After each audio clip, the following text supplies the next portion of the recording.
사도신경하심으로 우리의 신앙을 하나님 앞에 고백합니다. 나는 전능하신 아버지 하나님 천지의 창조주를 믿습니다. 나는 그의 유일하신 아들 우리 주 예수 그리스도를 믿습니다. 그는 성령으로 잉태되어 동정녀 마리아에게서 나시고 본디오 빌라도에게 고난을 받아 십자가에 못 박혀 죽으시고 장사된 지 사흘 만에 죽은 자 가운데서 다시 살아나셨으며 하늘에 오르시어 전능하신 아버지 하나님 우편에 앉아 계시다가 거기로부터 살아있는 자와 죽은 자를 심판하러 오십니다. 나는 성령을 믿으며 거룩한 공교회와 성도의 교제와 죄를 용서받는 것과 몸의 부활과 영생을 믿습니다. 아멘. 찬송가 429장입니다.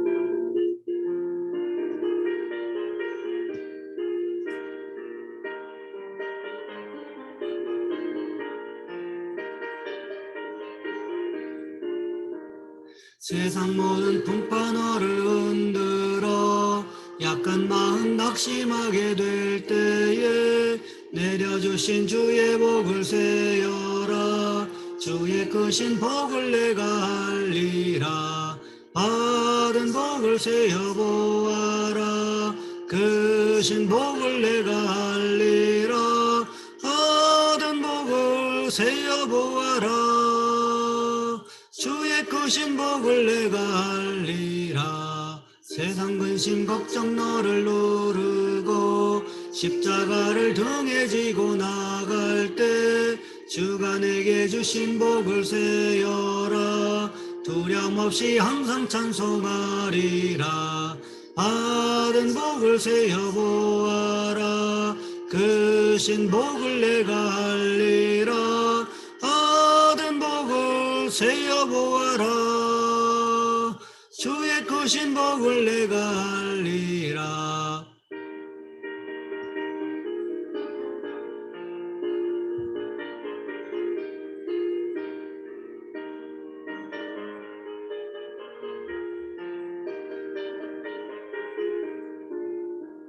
세상 권세 너의 앞길 막을 때 주만 믿고 낙심하지 말아라. 전사들이 너를 보호하리니 염려 없이 앞만 보고 나가라. 받은 복을 세어보아라. 크신 복을 내가 알리라. 받은 복을 세어보아라. 주의 크신 복을 내가 알리라. 오늘 말씀 열왕기하 5장에서 보겠습니다. 열왕기하 5장 15절로 27절까지 말씀입니다. 제가 가진 성경은 구약성경 569쪽에 있습니다. 제가 봉독해 드립니다.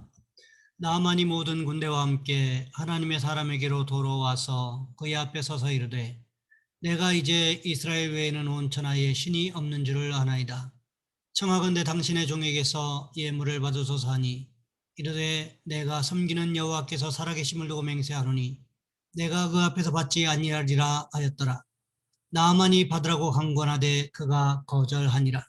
나아만이 이르되 그러면 청하건대 노새 2마리의 실을 흙을 당신의 종에게 주소서.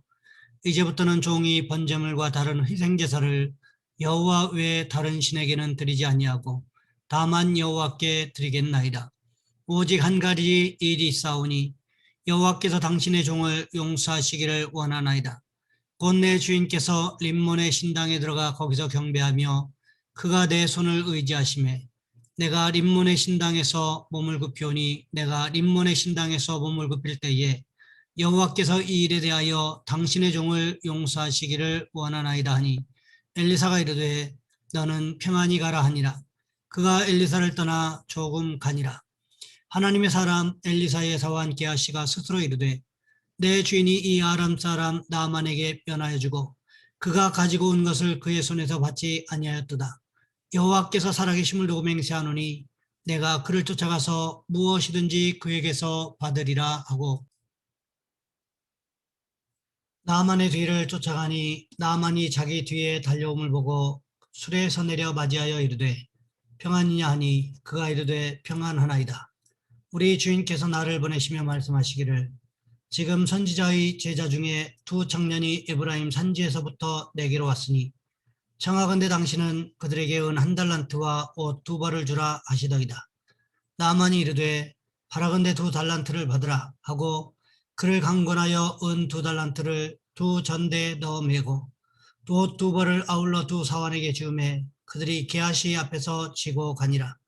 언덕에 이르러서는 게하시가 그 물건을 두 사환의 손에서 받아 집에 감추고 그들을 보내 가게 한 후 들어가 그의 주인 앞에 서니 엘리사가 이르되 게하시야 내가 어디서 오느냐 하니 대답하되 당신의 종이 아무데도 가지 아니하였나이다 하니라. 엘리사가 이르되 한 사람이 수레에서 내려 너를 맞이할 때에 내 마음이 함께 가지 아니하였느냐. 지금이 어찌 은을 받으며 옷을 받으며 감람원이나 포도원이나 양이나 소나 남종이나 여종을 받을 때이냐. 그러므로 나아만의 나병이 내게 들어 내 자손에게 미쳐 영원토록 이르리라 하니 게하시가 그 앞에서 물러나오매 나병이 발하여 눈같이 되었더라. 아멘. 오늘 본문의 말씀을 가지고 감사와 욕심이라는 제목으로 함께 말씀을 살펴보겠습니다. 어떤 배가 아프리카에서 영국 해협으로 건너오다가 조난당했습니다. 구조선은 왔지만 파도가 너무 높아서 그 배에 접근하지 못하고 있었습니다. 구조요원은 밧줄을 던지며 조난당한 사람들에게 구조선 가까이 오라고 소리쳤습니다. 이때 많은 사람들은 목숨을 건졌지만 죽은 사람들도 있었습니다. 수영을 못하거나 밧줄을 잡지 못해 죽기도 했지만 다른 이유로 죽은 사람들도 있었습니다. 그것은 다름 아닌 몸속에 지닌 금괴의 무게 때문이었습니다. 재물에 대한 욕심은 생사의 갈림길에서 무엇이 더 중요한지를 깨닫는 판단력을 흐리게 했던 것입니다. 재물을 움켜쥔다 해도 목숨을 잃는다면 무슨 소용이 있겠습니까? 우리는 예수님을 생명의 길 구세주라고 말합니다. 오직 예수님을 통해서만 영생을 얻을 수 있기 때문이지요. 이제는 삶의 우선순위를 바로잡아야 할 때입니다. 삶의 방향을 결정짓는 선택의 순간을 꼭 기억해야 합니다. 버리지 못한 금괴 때문에 귀한 목숨을 잃었던 사람들을 말입니다. 그리고는 이렇게 외쳐야 합니다. 주 예수보다 귀한 것은 없네. 오늘 본문에 보시면 나아만은 앓고 있던 나병으로부터 치유받았습니다. 그랬기 때문에 엘리사 선지자에게 돌아와서 감사를 표현하고 있다는 거지요. 그러면서 이제 앞으로는 이스라엘의 하나님 여호와만을 섬기겠다고 결단하고 있습니다. 그럼에도 불구하고 엘리사 선지자는 나아만으로부터 어떤 예물도 받지 않겠다고 나아만을 돌려보내고 있었습니다. 이 장면을 누가 봤습니까? 엘리사 선지자의 사환이었던 게하시가 이 장면을 보고 있었다는 거지요. 게하시가 무슨 결심을 하고 있습니까? 오늘 보면 20절 말씀해 보시면 이렇게 기록하고 있습니다. 하나님의 사람 엘리사의 사환 게하시가 스스로 이르되 내 주인이 이 아람 사람 나만에게 면하여 주고 그가 가지고 온 것을 그의 손에서 받지 아니하였도다. 여호와께서 살아계심을 두고 맹세하노니 내가 그를 쫓아가서 무엇이든지 그에게서 받으리라 하고. 게하시는 엘리사 선지자가 나아만으로부터 충분히 예물을 받을 수 있는 자격이 있다고 생각했다는 거지요. 하지만 엘리사 선지자가 나아만이 그렇게 강권했음에도 불구하고 예물을 받지 않았다는 것입니다. 이때 게하시가 하는 말을 가만히 살펴보시기 바랍니다. 무엇이라고 말하고 있습니까? 여호와께서 살아계심을 두고 맹세하노니 내가 그를 쫓아가서 무엇이든지 그에게서 받으리라. 내가 그를 쫓아가서 무엇이든지 받으리라. 이렇게 말하기 전에 무슨 말이 있습니까? 여호와께서 살아계심을 두고 맹세하노니. 게하시가 자기 욕심에 이끌려서 나아만에게 예물을 받는 것이 여호와의 살아계심을 두고 맹세할 일입니까? 하지만 이미 욕심의 마음이 정복되어 버리니까 말도 안 되는 행동을 하면서 그것을 정당화하기 위해서 여호와의 이름까지 끌어들이고 있다는 거지요. 가만히 생각해 보시기 바랍니다. 언제 하나님께서 게하시에게 내가 엘리사 선지자를 대신해서 나아만에게 가서 예물을 받아오거라 이렇게 말씀하신 적이 있습니까? 만일 그랬다면 여호와께서 살아계심을 두고 맹세해야 하겠지요.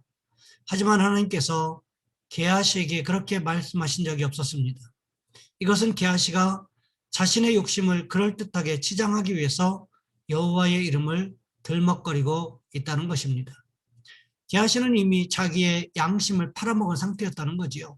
마치 누구와 같습니까? 여호수아서에 기록된 아간과 비슷한 상황이라고 할 수 있다는 거지요.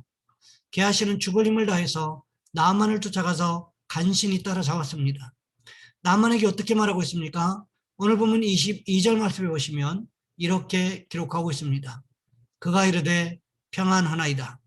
우리 주인께서 나를 보내시며 말씀하시기를 지금 선지자의 제자 중에 두 청년이 에브라임 산지에서부터 내게로 왔으니 청하건대 당신은 그들에게 은 1달란트와 옷 2벌을 주라 하시더이다. 이번에는 누구를 사칭하고 있습니까? 엘리사 선지자를 사칭하고 있다는 거지요. 나만을 향해서 달려가기 전에는 여호와의 이름을 사칭하여 맹세하더니 이번에는 엘리사 선지자가 전혀 시키지 않았음에도 불구하고 자기 욕심을 이루기 위해서 엘리사 선지자의 이름을 사칭하고 있다는 것입니다. 무엇이라고 말했습니까?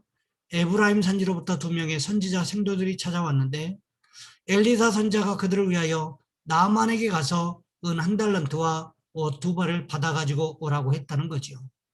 그렇지 않아도 나만의 마음에 엘리사 선지자를 향한 고마움이 있었는데 게하시가 찾아와서 이렇게 말하니까 한결 가벼운 마음으로 오히려 은 1달란트가 아닌 2달란트를 가지고 가라고 강권하고 있다는 거지요. 은과 옷을 자기 집에 감추고 엘리사 선지자 앞에 나타났습니다. 그때 엘리사 선지자가 어떻게 물었습니까? 게하시야, 내가 어디서 오느냐? 게하시에게 충분한 기회가 있었다는 거지요. 이때만 옳게 대답했더라도 게하시가 하나님 앞에서 용서받을 수 있었다는 거지요. 아간을 생각해 보시기 바랍니다. 여리고성이 함락되던 날 금덩어리 하나와 신알에서 생산된 외투를 가져다가 자기 천막 아래를 파놓고는 묻어놓았습니다. 그리고는 모르는 채 했다는 거지요. 언제 알았습니까? 아이성 전투에서 패배하고 나서야 여호수아가 알았다는 거지요. 아간에게도 충분한 기회가 있었습니다. 만일 제비 뽑기 하기 전에 자신의 죄를 고백했더라면 어쩌면 하나님께서 용서하실 수도 있었다는 생각이 듭니다. 사도행전 5장의 아나니아와 삽비라 부부를 생각해 보시기 바랍니다.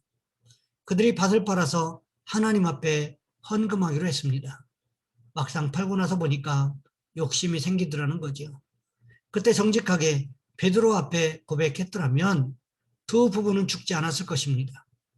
거짓말하지 않고 하나님 앞에 정직하게 팔고 나서 보니까 물질에 대한 욕심이 생긴다고 고백했더라면 성령을 회방하는 속이는 죄까지는 이르지 않았을 것입니다. 하지만 어떠했습니까? 그들은 성령을 속였고 결국 죽음을 맞이할 수밖에 없게 되었다는 거죠. 오늘 본문도 마찬가지라는 것입니다. 엘리사 선지자가 어디에 갔다 왔느냐고 물었을 때 제가 이만저만해서 그리고 나만이 드리려고 했던 재물이 탐이 나서 따라가서 거짓말하고 가지고 왔습니다. 이렇게 고백했다면 어쩌면 게하시는 용서받았을지도 모를 일입니다. 하지만 게하시는 어떻게 대답합니까? 당신의 종이 아무데도 가지 아니하였나이다. 게하시는 끝까지 거짓말하고 오리발을 내밀기로 작정했습니다. 이때 엘리사 선지자가 책망합니다.